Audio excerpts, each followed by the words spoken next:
In this video, we're going to cover the 14 steps that are involved when I come out to have a discussion with you for your initial consultation on getting your home ready for sale. And as you know, our goal is to get your house sold for as much as possible in the shortest amount of time with the least amount of stress.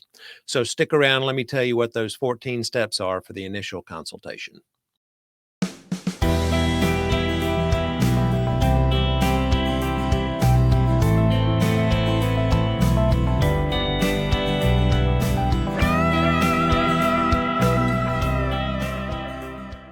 Hello, it's Mark Boehmig with Michael Saunders and Company. And in this channel, Selling in Lakewood Ranch, I cover all the details that are involved in getting your home ready for sale. So in this video, we're going to talk about what happens at the initial consultation when I first come out to your house and we get the process started.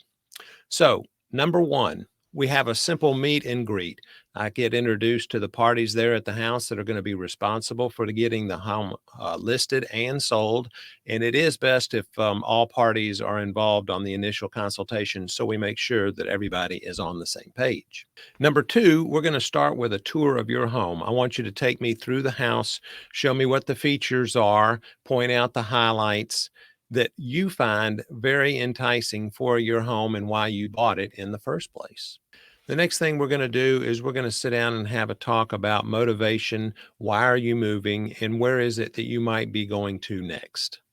Fourth thing we're going to discuss is where you're going to end up after you sell your house. If we get this thing on the market, get it sold quickly, we do need to have a game plan so you know where your next step is going to be. Then we're going to find out why it is that you bought this home in the first place.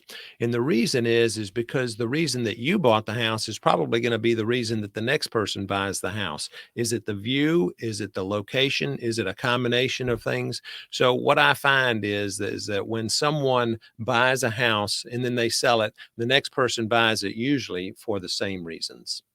Next thing we're going to discuss is what have your improvements been since you've bought the house? Have you redone the kitchen? Have you changed any of the flooring, added a pool, changed the roof? All of those things will matter when it comes time to creating the price. The next thing I want to find out is if you are going to stay in this home, what changes would you make? Because most likely that's what the buyer is thinking when they come in to look at the home is things that they would do to make improvements. So because you have been there, it's best to know what you think would be the next things that the next buyer would do to the house. We're going to sit down and we're going to review what's going on in the market. What are the trends? How long are the houses staying on the market? How many are for sale? How many have sold? And what properties are pending currently? All of that's going to have an effect on how fast your house moves. If there's no other houses on the market that are like yours, it's likely to go much quicker than if we have 5 or 6 competing properties. The ninth thing we're going to talk about is what are the costs involved in selling your house. So we have the doc stamps on the deed, we have the closing cost, and then of course there's the commission. So all of those are going to be laid out so that you have a clear understanding of what costs are involved from the seller's standpoint. One of the most important things is number 10. What type of contract do you want to accept on your house? Is it an as-is contract or is it a standard contract? And do you know the difference between the two? So on the as-is, the buyer can get out for any reason during the inspection period. They don't have to buy it, but then again, you don't have to make any repairs either.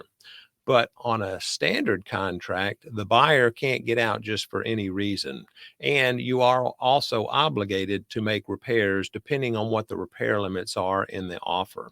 And those are up for discussion when the initial offer comes in. So it's very good to have a clear understanding of whether you want an as-is or a standard contract when we decide to take the listing, rather than trying to make that when people start sending in offers.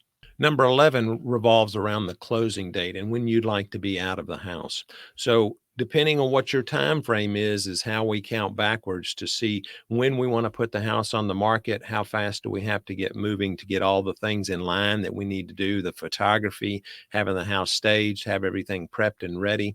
So having a target closing date is a good way to know when you want to put your house on the market. Number 12 revolves around how we're going to market the property. We go over all the aspects of our marketing and how we bring your house to the market, and also discuss whether you want open houses or not. And in this time, some people are doing open houses and some people are not doing open houses, but it really depends on what your time frame is and how comfortable you are with people coming into your home. Number 13 is we're going to discuss the photography, the home staging, and then possibly a tour from our marketing department, depending on the property. We want to make sure that the house is spotless when it comes in for the photography. We're going to take photos, drone photography, and video walkthroughs so that people can see the property and how it lays out, because a lot of the people may not actually be from here in the area, and they want to get a good feel for how the property flows, what's in the house, how it looks, and what is surrounding it, which is usually pretty evident from the drone photography. And then lastly, we're going to talk about what kind of price we're going to put this on at. Now, typically we look at the market, see how fast homes are moving, what they've sold for recently around you, but a lot of it is also going to depend on upgrades or lack thereof. What is the age of the roof? What's the condition of the flooring? What's the condition of the house itself? So proper pricing is key. If it's priced too high and it sits on the market too long, then people have an idea that there's something wrong with the house. And then if we properly price it right at the market where it really should be, then the market tends to push the price of the house up because of competing offers. So pricing is key, and that is a discussion that we like to have before we end our initial consultation.